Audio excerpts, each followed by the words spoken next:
அனைவருக்கும் வணக்கம். Hello everyone. கடைகளில் நம்ம பிரியாணி வாங்கணும்னா யூஸ்வலாக இந்த கத்திரிக்காய் கிரேவி கொடுப்பாங்க. அது சூப்பராக இருக்கும்.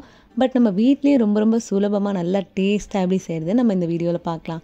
இதை செய்கிறதுக்கு முதல்ல கடாயில் ஒரு 3 டீஸ்பூன் அளவு எண்ணெய், 1 டீஸ்பூன் சீரகம், 1/2 டீஸ்பூன் சோம்பு, 1/4 டீஸ்பூன் கடுகு சேர்த்துட்டு இது கூடவே 1 டீஸ்பூன் அளவு முழு மிளகு சேர்த்துக்கலாம். ஏன்னா இந்த ரெசிபியில் மிளகு முழுசாக இருக்கிறதுனால அப்படியே சேர்த்துக்கலாம். இப்போ இதெல்லாம் நல்லா பொரிஞ்சதுக்கப்புறமா 2 வெங்காயத்தை சின்ன சின்னதாக சாப் பண்ணி சேர்த்துட்டு இது கூட 1 டீஸ்பூன் கல்லுப்பு, 1/4 டீஸ்பூன் மஞ்சள் தூள் சேர்த்து நல்லா வதக்கி விடலாம். ரெசிபிக்கு வெங்காயம் நல்லா வதங்கியிருக்கணும். ஸோ அது வதங்கிட்டு இருக்க சமயத்தில் இன்னொரு பேனில் ஒரு 3 டேபிள் ஸ்பூன் அளவு வேர்க்கடலை, 1 டேபிள் ஸ்பூன் அளவு வெள்ளை இல்லைனா கருப்பு சேர்த்து நல்லா பொரிய விட்டு வர அளவுக்கு வறுத்துட்டு நல்லா ஆற வச்சுட்டு நல்லா ஆறினதுக்கப்புறமா மிக்ஸி ஜாரில் சேர்த்து பல்ஸ் மோடில் அரைச்சி எடுத்துக்கணும். ரொம்ப ஃபாஸ்ட்டாக அரைச்சிங்கன்னா எண்ணெய் பிரிஞ்சு வந்துடும்.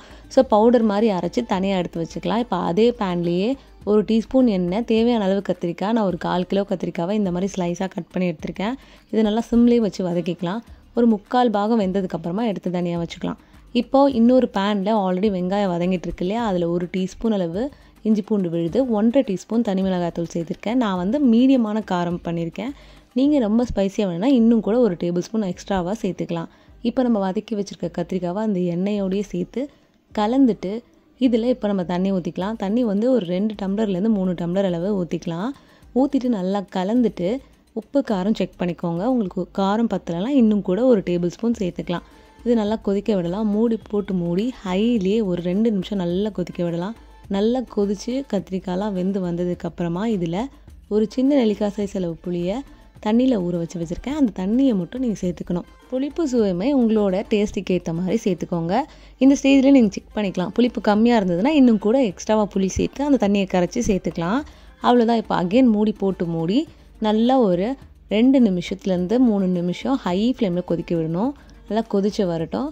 இப்போ நம்ம ஆல்ரெடி வறுத்து வச்சுருக்க வேர்க்கடலை, எள்ளு அதை பவுடர் பண்ணி எடுத்து வச்சுருக்கேன். இந்த பவுடரை அப்படியே அதில் சேர்த்துக்கலாம். மொத்தமாகவே சேர்த்துக்கலாம். ஏன்னா இந்த அளவுக்கு அது கரெக்டாக இருக்கும். இப்போ எண்ணெய் லைட்டாக பிரிஞ்சு வந்திருக்கு.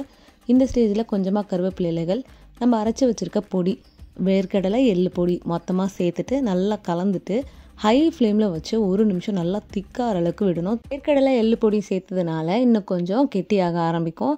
கடைசியாக ஒரு கைப்பிடி கொத்தமல்லி இலைகளை நல்லா குட்டி குட்டியாக சாப் பண்ணி சேர்த்துட்டு மிக்ஸ் பண்ணிவிட்டு அப்படியே எண்ணெய் பிரிஞ்சு கெட்டியாகி உங்களுக்கு எந்த கன்சிஸ்டன்சியில் வேணுமோ அதில் நீங்கள் ஆஃப் பண்ணிக்கலாம். ரொம்ப சுலபமாக ஆனால் சுவையாக இருக்கும் இந்த கிரேவி. நீங்கள் கண்டிப்பாக ட்ரை பண்ணி பார்க்கணும். இது பிரியாணிக்கு மட்டும் இல்லை, இட்லி தோசைக்குமே சூப்பராக இருக்கும். 2 நாள் வரைக்குமே வச்சு சாப்பிடலாம், கெட்டு போகாது. வெளியே வச்சிங்கனாலே ரூம் டெம்பரேச்சர்லேயே. கண்டிப்பாக ட்ரை பண்ணி பார்த்துட்டு மறக்காமல் நம்ம சேனலை சப்ஸ்கிரைப் பண்ணிக்கோங்க. தேங்க்யூ.